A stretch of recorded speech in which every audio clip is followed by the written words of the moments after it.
Hello. Can you just give me your first names and your grade level? My name is Jessica. I'm in 7th grade. My name is Jocelyn, and I'm in 7th grade too. And do you feel comfortable sharing with me your sexual preferences? I am. Yeah. Okay. I'm sorry, I didn't catch. I'm Jessica. Okay. Your sexual preferences. So do you identify as? I would identify as bisexual or questioning. Yeah. Which is good for middle school, questioning. I'm exactly the same. Okay. So what would you want others to know about your lifestyle? I'm not really sure. So where this is coming from is, a lot of times people judge what they don't know. So what would you want them to know It's, so that you don't seem like, yeah. so you're human? Yeah. It's not uncommon for most, people to, be questioning or be bi. It's not uncommon. It's Actually pretty common. It is, but, yeah. It just... What do you think statistically? Would you say 1 in 10, 1 in 5? Probably, because all 3 of my friends are, probably, 1 in, maybe, 5, 1 in 10. Are Yeah. questioning? Yeah. Mm-hmm. What types of activities does GSA do? We talk about, the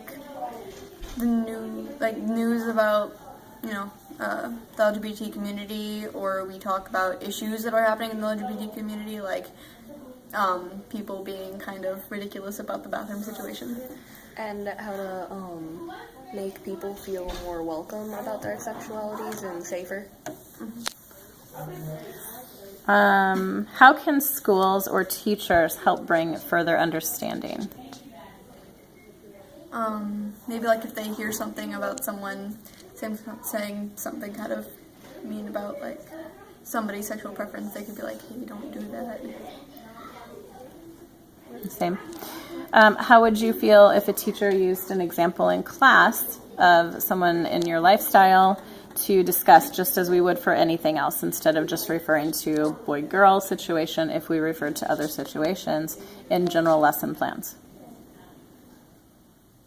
Would it make it more comfortable, or is it not to a place of being comfortable yet? I've never had a problem either way. I'm comfortable with either. If a teacher says boy girl or girl girl or boy boy, I don't really. Just wouldn't think much of it. I wouldn't think much of it. Would you prefer that a teacher does try to mix it up a bit in order to include the LGBT community in the conversation? For me, I don't really care that much about whether or not because sometimes people just don't think about it, but for some people I know it would probably make them more comfortable if they felt more included in that situation where they a teacher would use the example of girl girl or boy boy. So. Do you feel safe at Bloomington Junior High School? Yeah. Are there any areas that you don't feel safe in? And that can be during school hours or after school hours for extracurriculars. There's normal bullies, I'm talking about, that just kind of roam the halls being kind of idiotic. Yeah. That's pretty much it. But they're not, are they just going after the LGBT kids? Or nope, they're just bullies in general? They're just bullying everyone.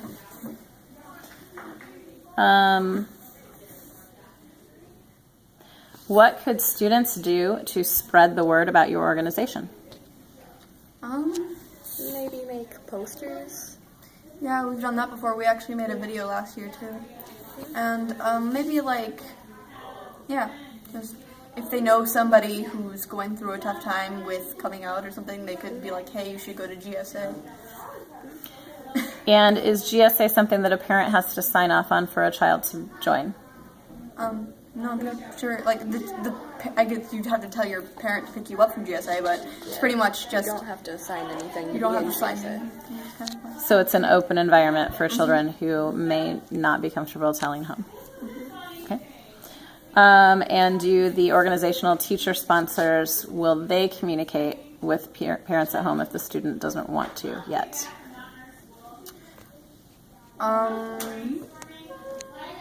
I guess what I'm asking is there a confidentiality to it? I think you'd have the child would have to be like, hey, could you do it with me, or like, could you do it for me? But other than that, they're not just, the teacher wouldn't just do it. What difficulties does your organization members, what do the members face? Is there any difficulties that you faced? We get asked a lot what GSA actually is, or if we are gay because we're in GSA, and actually a lot of some people who are in GSA are gay straight alliance. So again, that better understanding would help. And is GSA the only organization that you know of within our community, or are there other organizations outside in the community that you could join? I think there is another one. I forgot the name of it, but it's at a I haven't heard of it. church. It's at a church. I forgot. It's like Pride. Okay. Outside of the school. And last question. Do you feel comfortable discussing GSA openly, or do you feel like you have to hide your membership? I feel comfortable. Me too. Thank you very much.